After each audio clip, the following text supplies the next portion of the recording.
Assalomu alaykum qadrli obunachilar. Mana bugun 14-iyun obyektimga keldim. Yaqinda mol olib kelgandik, ko'rsatgandik, tashagandik.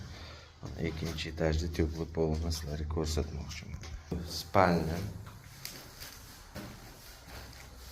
Mana bu tarsovoy taraf. Объем uy katta, 2 etajlik.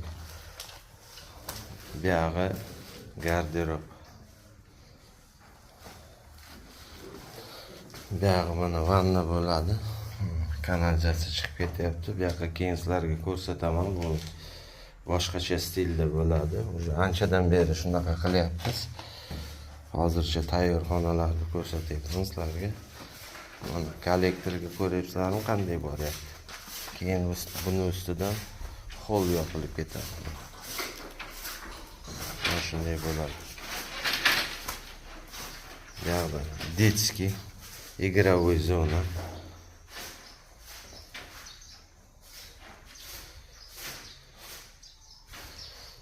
Hozir yana bitta xonani ko'rsataman. Mana yana bitta xona. Ko'rayotgan bo'lsalaring, bu ham tarsovoy. O'rtadan trassa ketgan.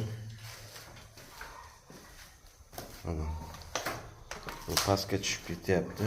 Birinchi etajga chiqib ketishiga kotelniga. Mana shu turishida bo'ladi.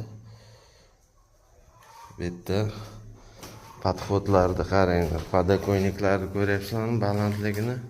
Bu yoq детский bo'ladi, bu ham игровой zona bo'ladi. Mobodasiga bolalar eshigini ochib, oynani, forchkasini chiqib ketmasin uchun. Teplik pol mana shunday to'shlanyapti. Mana bizda shogird bitta odamning ishini